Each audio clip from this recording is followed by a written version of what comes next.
What I wanted to talk about today is kind of our experience as a family as we have recently, that was a German squirrel.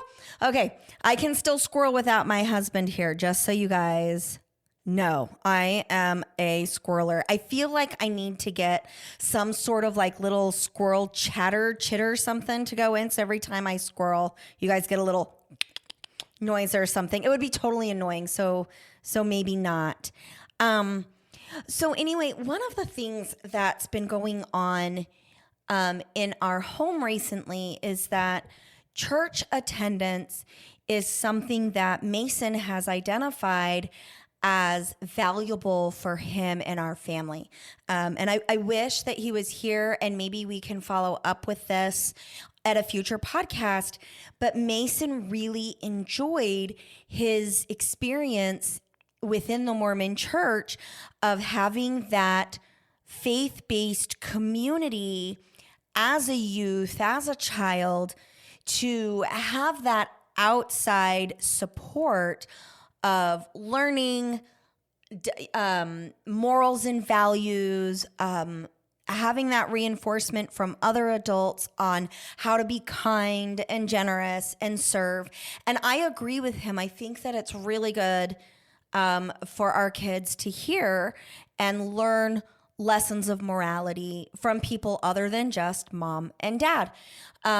And so, they say it takes a village to raise a child, and I absolutely embrace that idea. And so as I've walked away from the Mormon church, and as our children are still kind of undecided, I've got my younger kiddos, because of their special needs, the Mormon church structure and framework really does not work for them. They are very uncomfortable with the idea of being mostly still for like 2 hours. And side note, I get that. It's hard for me as an adult. I mean, obviously I've got mild ADHD. I don't necessarily need medication to manage my ADHD. Maybe I do, but I don't take it because I feel like I function really well without it. But my youngest two kiddos especially, well, even my youngest three, sitting still and being told to be reverent and engaging without a real break for 2 hours is a very unreasonable expectation for them at this phase in their life. Their frontal cortexes are not formed enough to be able to do that. They need a lot of body movement.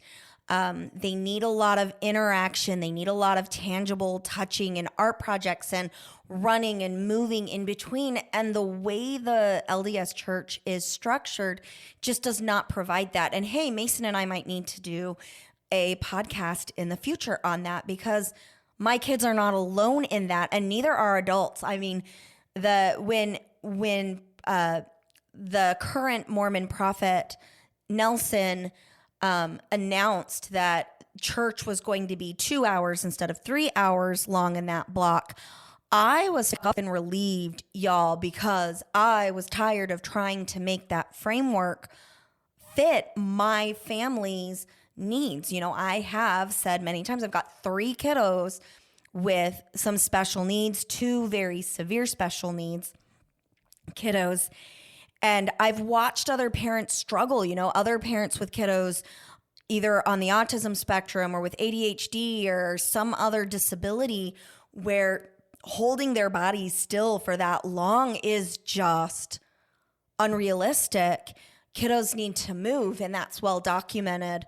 When we look at school structures and preschools and those types of things, frequent moving breaks are important. And when I was serving in the primary, about the only moving break that our children got that I would say met that need might be through singing time, singing active, motion-oriented, getting your whole body involved songs. But that was a very short, brief time. There's not a lot of movement going on. And so my youngest 3 kiddos are really uncomfortable in a Mormon church, because when they go, they feel like they're constantly in trouble. You know, they sit with us through sacrament meeting and they're wiggly and we're constantly shushing them and we bring them puzzles and quiet activities. And it's not within their capabilities. And then primary is just not structured for, Mormon primary is not structured for active, mobile children. I would say even neurotypical children, it's tough for most of them. But then you add in some of these extra special needs, it's just overwhelmingly frustrating. So want to put that out there in the world. And so my kids don't want to go to the Mormon church with their dad. So as Mason attends the LDS services, he generally goes with one or two of our teenagers who still enjoy the social aspects of the youth group. So our family has been looking for a new church community that we can align our values and moral standards with, but that also doesn't utilize shaming techniques in their preaching and teaching. We want to be in a community that, in a faith-based community that allows nuance, that allows us to be individuals. We really want a faith-based community that is open to hard conversations, that embraces, the emotionality of humanity. And loves you when you're different, and will still embrace you and accept you in that community when you disagree with some of those teachings. Because frankly, as we've left Mormonism, one of the things that Mason and I are trying really hard to establish in our children is within our family, we do not all have to be on the same page within our religious or spiritual beliefs and practices. We can all be different and still live harmoniously and interact with each other in really healthy and connective ways. We want to make space for nuance within our home environment.